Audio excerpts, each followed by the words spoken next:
Hi అండి. అందరికీ నమస్కారం. Welcome to Renu vlogs. వరాహ స్వామివారిని దర్శనం చేసుకున్న తర్వాత బంగారు రథంపై స్వామివారి ఊరేగింపు అయినాక భోజనం చేద్దామనేసి అయితే వెంగమాంబ అన్నప్రసాద కేంద్రానికి రావడం అయింది.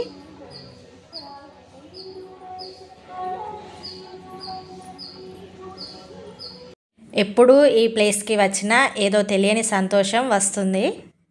స్వామివారి దర్శనానికి అయితే వెళ్తున్నాం. మాకు సాయంత్రం 4 గంటలకి దర్శనం టైం ఇచ్చారు అన్నమాట. అది ఏటీజీహెచ్ సర్కిల్ నుండి వెళ్ళాలి అంట. అది కూడా మా దర్శనం టికెట్స్పై మెన్షన్ చేశారన్నమాట. అక్కడి నుండి నడుచుకుంటూ వెళ్ళేసరికి 1/2 అవర్ గడిచిపోయింది. అక్కడ ఎంట్రన్స్ దగ్గర భక్తుల కోసం బాదం పాలు, సాంబార్ రైస్ కూడా ఇస్తున్నారు. మేము మధ్యాహ్నం 3 గంటల లైన్లోనే నిల్చుంటే మాకు దర్శనం అయ్యి బయటకు వచ్చేసరికి 6:30, 7 నైట్ అయ్యిందన్నమాట.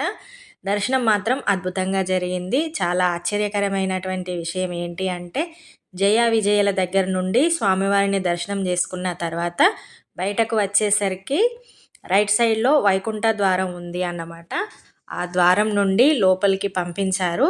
నేను ఫస్ట్ టైం ఈ ద్వారం గుండా వెళ్ళడం అయితే వైకుంఠ ఏకాదశి రోజున దర్శనం చేసుకోవడం అంతా స్వామివారి అనుగ్రహమే అనిపించింది. అయితే ఇలాంటి రోజున మా ఫ్యామిలీతో వెంకటేశ్వర స్వామివారిని దర్శనం చేసుకుంటానని కలలో కూడా ఊహించలేదు అన్నమాట. అంతా స్వామివారి దయ. నేను స్వామివారి సేవకు వచ్చినప్పుడు మాకు టెంపుల్లో సేవ ఒకరోజు పడింది అన్నమాట. ఆ రోజున చూశాను ఈ ద్వారాన్ని. అప్పుడు క్లోజ్ చేసి ఉంది. అయితే నేను ఆ రోజున అనుకున్నానన్నమాట, ఈ ద్వారం వైకుంఠ ఏకాదశి రోజున తీస్తారు కావచ్చు అని. అయితే నా మనసులో అనుకున్నాను, ఈ ద్వారం వైకుంఠ ఏకాదశి రోజున తీస్తారు కావచ్చు అని. అట్లా మనసులో అనుకున్న విషయం దేవుడు విన్నాడో ఏమో, దర్శనం వైకుంఠ ఏకాదశి రోజునే కల్పించాడు. ఇదంతా అద్భుతంలా అనిపించింది. స్వామివారి దర్శనం మాత్రం చాలా బాగా జరిగింది. దర్శనం పూర్తి చేసుకున్న తర్వాత లడ్డు ప్రసాదాలు తీసుకొని మా ఫోన్స్ కలెక్ట్ చేసుకొని అన్నీ అయ్యేసరికి నైట్ 9 o'clock అయ్యిందన్నమాట. ఇక బేడి ఆంజనేయ స్వామి వారిని దర్శనం చేసుకోవడానికి ఇక ఉదయమే అవుతుంది అనేసి అయితే అనుకున్నాము. ఇంకా ఏదైనా తినాలి అనేసి అయితే హోటల్కి వెళ్ళాము. మేము రూమ్కు వెళ్ళే దారిలోనే ఈ హోటల్ ఉంది. అక్కడ తినేసి రూమ్కి అయితే వెళ్ళడం అయింది. అందరం అలసిపోయి ఉన్నాము. ఉదయం నుండి ఒకటే నడవడం అయ్యింది. నైట్ రిలాక్స్ అయ్యి మళ్ళీ మార్నింగ్ అయితే బేడి ఆంజనేయ స్వామి వారి దర్శనం అలాగే గరుడ దీపం చూసుకోవచ్చు అనేసి అయితే అనుకున్నాం.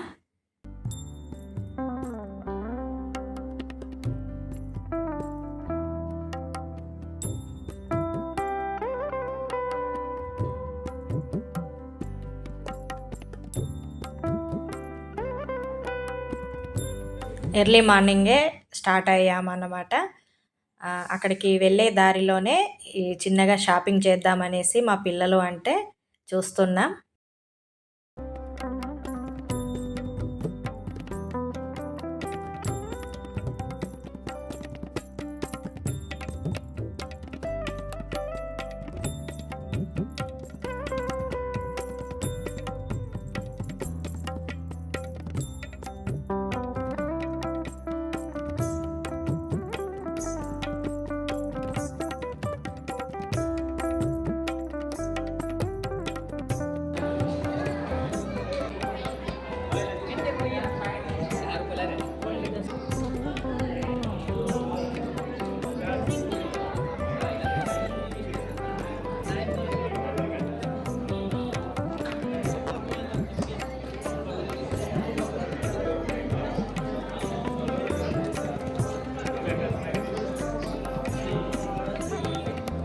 ఇక అక్కడ నుండి స్వామివారి ఓపెన్ ప్లేస్కి అయితే వచ్చేసాము.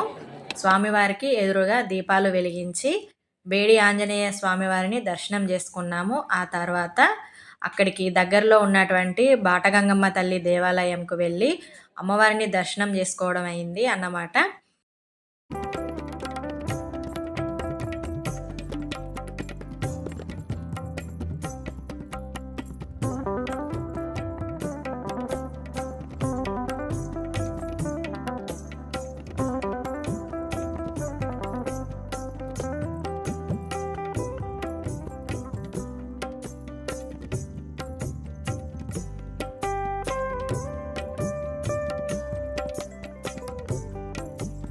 దేవుడి ఊరేగింపు వచ్చినప్పుడు ఏనుగులు వచ్చాయి కదా, కొంతమంది ఏనుగుల ఆశీర్వాదాలు తీసుకోవడం మా పిల్లలు చూశారు. అయితే మనం కూడా ఏనుగుల ఆశీర్వాదం తీసుకోలేదు కదా, వెళ్దామనేసి అన్నారు. అయితే అవి గోశాల దగ్గర ఉంటాయన్నమాట. బాటగంగమ్మకు వెళ్ళే దారిలోనే ఈ గోశాల కూడా ఉంటుంది. అందుకోసం మేము ఇక్కడ దాకా వచ్చాము. ఇక వచ్చాం కదా అనేసి అయితే ఏనుగులతో ఆశీర్వాదాలు అయితే తీసుకున్నాము.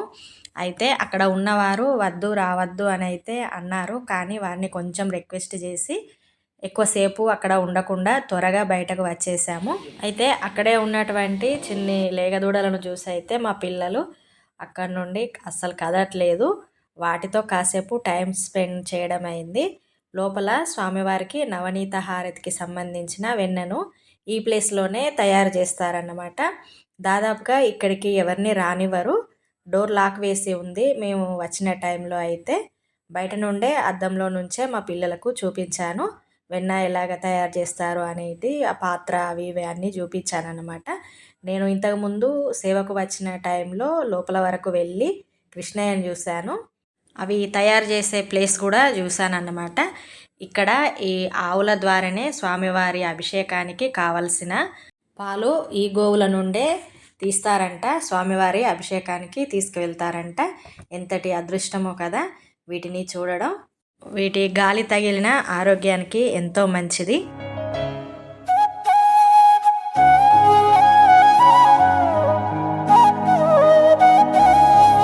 గోశాల నుండి బయటకు వచ్చేసి అక్కడ నుండి నడుచుకుంటూ మాడవీధుల దగ్గరికి అయితే వచ్చాము. అక్కడ టీ ఉన్న బిస్కెట్స్ తినేసి స్వామివారి ముందు పూలతో అందంగా డెకరేషన్ చేశారు కదా, వచ్చినప్పటి నుండి అందులోకి వెళ్ళి చూడాలి అనుకున్నాను. కానీ ఎక్కువ లైన్ ఉండడంతో కుదరలేదు. ఇక చేసేదేం లేక లైన్లోనే కాసేపు ఉండి లోపలికి వెళ్ళి చూడడం అయింది.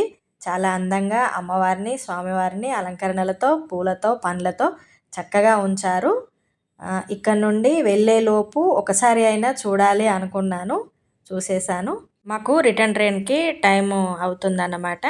అయితే వెళ్ళేలోపు కింద ఉన్న పద్మావతి అమ్మవారిని దర్శనం చేసుకోవాలి కదా, అందుకే ఇక త్వరగా రిటర్న్ కావాలనేసి అయితే అనుకున్నాం. ఇక వెళ్దామని అనుకునేసరికి మా పిల్లలు స్వామివారి ఊరేగింపు వస్తుంది కదా చూద్దామనేసి అయితే అన్నారు. అందుకోసమని మాడవీధుల గుండా వస్తూ ఉన్నప్పుడు స్వామివారికి నవనీత హారతికి కావలసిన వెన్న సేవావారు ఇలాగే మంగళ వాయిద్యాలతో వెన్న తీసుకువస్తున్నారు. వాళ్ళు మాకు ఎదురుగా వస్తున్నారన్నమాట.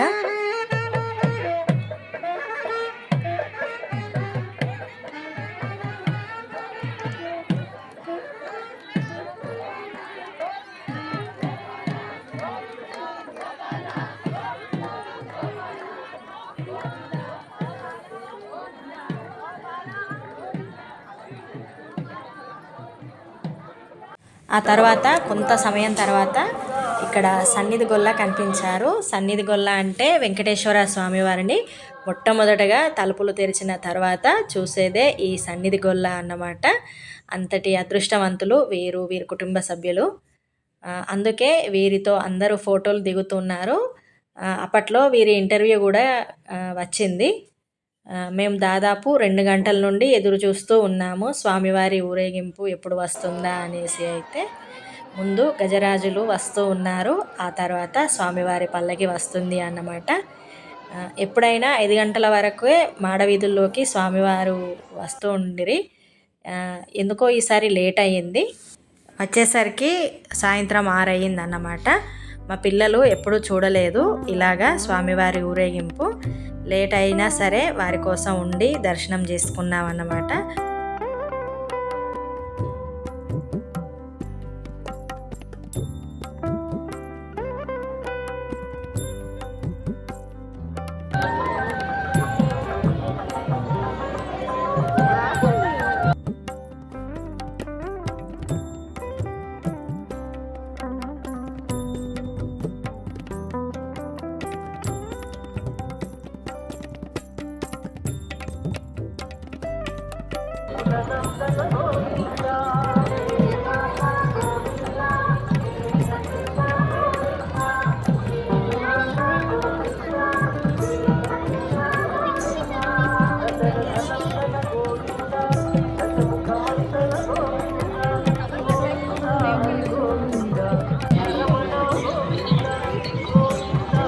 స్వామివారి పల్లకి ముందుకు సాగానే మాడవీధుల్లో ఉన్న గేట్లు అయితే ఒక్కసారిగా ఓపెన్ చేశారు. అందరూ గుమిగూడినట్లుగా వచ్చేస్తున్నారన్నమాట. అక్కడ నుండి నెమ్మదిగా బయటకు వచ్చేసి పద్మావతి అమ్మవారిని దర్శనం చేసుకోవడానికైతే కొండ దిగి వచ్చేసాము. ఇక్కడ పద్మావతి అమ్మవారిని దర్శనం చేసుకోవడానికైతే నైట్ 8:30 అయిందన్నమాట. రోజంతా బిజీగా గడిచిపోయింది. ఆ స్వామివారి దర్శనం మాత్రం చాలా బాగా జరిగింది. వైకుంఠ ద్వార దర్శనం అంటే స్వామివారికి వెలుపలికి వెళ్ళే ద్వారం నుండి రైట్ సైడ్లో వెళ్తే మళ్ళీ బయటికి వచ్చేసరికి మనకు ఎదురుగా స్వామివారి హుండీ కనిపిస్తుంది. అదే అన్నమాట వైకుంఠ ద్వార దర్శనానికి వెళ్ళే మార్గం. ఇదేనండి వీడియో మాకు కలిగినటువంటి వైకుంఠ ద్వార దర్శనం విశేషాలు. మా వీడియో కనుక నచ్చితే లైక్ చేయండి, అలాగే మీ ఫ్రెండ్స్కి షేర్ చేయండి. నచ్చితే మొదటిసారి కనుక చూస్తున్నట్లయితే తప్పకుండా సబ్స్క్రైబ్ చేయండి. మరిన్ని మంచి వీడియోస్తో మీ ముందుకు వస్తాను. Thank you.